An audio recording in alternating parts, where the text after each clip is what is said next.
रिपुदमन मलिक की हत्या के मामले में दोषी ठहराए गए 2 लोगों में से एक को कनाडा में सजा सुनाई गई। टॉनर फॉक्स को 20 वर्ष तक पैरोल की पात्रता के बिना आजीवन कारावास की सजा सुनाई गई। फॉक्स और जोस लोपेज ने रिपुदमन सिंह मलिक की गोली मारकर हत्या करने के मामले में द्वितीय डिग्री हत्या का दोष स्वीकार किया था। अभियोजकों ने कहा कि मलिक की हत्या के लिए 2 लोगों को काम पर रखा गया था और पैसे भी दिए गए थे, लेकिन उन्होंने ये नहीं बताया कि उन्हें किसने काम पर रखा था। मलिक के परिवार ने कहा कि उन्होंने पीड़ितों के बयानों के जरिए फॉक्स से ये बताने की गुहार लगाई कि उसे किसने काम पर रखा था। साल 2022 में 14 जुलाई को रिपुदमन सिंह की गोली मारकर हत्या कर दी गई थी। ब्रिटिश कोलंबिया के टैनर फॉक्स और जोश लोपेज ने दूसरी डिग्री की हत्या के लिए अपना अपराध स्वीकार किया। फॉक्स और लोपेज को मलिक को हत्या का कॉन्ट्रैक्ट दिया गया था, लेकिन साक्ष्य ये स्थापित नहीं कर पाए कि किसने उन्हें काम पर रखा था। मलिक के परिवार ने कहा कि टैनर फॉक्स और जोस लोपेज को इस हत्या को अंजाम देने के लिए काम पर रखा गया था। जब तक उन्हें हायर करने और हत्या को निर्देशित करने वालों को न्याय के कटघरे में नहीं लाया जाता, तब तक न्याय अधूरा रहेगा। 23 जून 1985 को कनाडा से भारत जा रही एयर इंडिया की फ्लाइट 182 में आयरलैंड के तट के पास हवा में ब्लास्ट हो गया था। हादसे में विमान सवार सभी 329 लोग मारे गए थे, जिनमें से अधिकतर भारत में अपने रिश्तेदारों से मिलने जा रहे कनाडाई नागरिक थे। उसी समय जापान में एयरपोर्ट पर एक बम फट गया था, जिसमें 2 हैंडलर मारे गए। इस हमले की योजना कनाडा में मौजूद सिख चरमपंथियों ने बनाई थी। इस मामले में मलिक और सह अभियुक्त अजायब सिंह बागरी को 2005 में एयर इंडिया विमान विस्फोट मामले में बरी कर दिया था।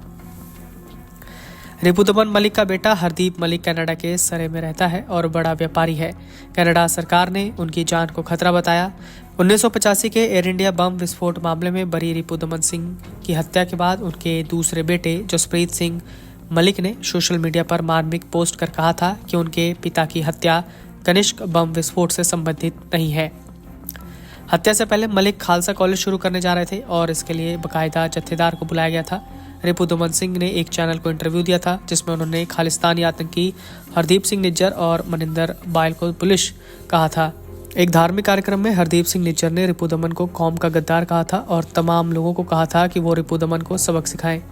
मलिक एक बिजनेसमैन थे जिन्होंने खालसा क्रेडिट यूनियन और खालसा स्कूल की स्थापना की थी। वो केंद्र सरकार और पीएम मोदी के कट्टर समर्थक थे। कनाडा की पुलिस इसे भी हत्या का एक कारण मान रही है।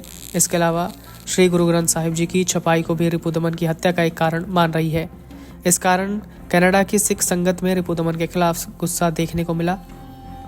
बाद में यह मामला श्री अकाल तख्त साहिब तक पहुंचा, जिसके बाद रिपुदमन ने छपाई बंद कर दी और सभी स्वरूप शिरोमणि गुरुद्वारा प्रबंधक कमेटी को सौंप दिए थे। श्री गुरु ग्रंथ साहिब जी को कोई भी अपनी इच्छानुसार नहीं छाप सकता। पूरी दुनिया में श्री गुरु ग्रंथ साहिब जी की प्रिंटिंग सिर्फ अमृतसर में ही होती है। रिपुदमन की हत्या टारगेट किलिंग है और इसकी पूरी योजना तैयार कर इसको अमली जामा पहनाया गया। वहीं ये भी सवाल उठा कि क्या मलिक की हत्या पाकिस्तान के आतंकी संगठन ने तो नहीं करवाई, क्योंकि रिपुदमन ने कुछ कट्टरपंथियों का भंडाफोड़ करने की धमकी दी थी। Video desk amarujala.com। अगर आप ये वीडियो YouTube पर देख रहे हैं तो हमारे चैनल को सब्सक्राइब करें और बेल आइकन को दबाना ना भूलें। अगर आप Facebook पर ये वीडियो देख रहे हैं तो हमारे पेज को लाइक करें।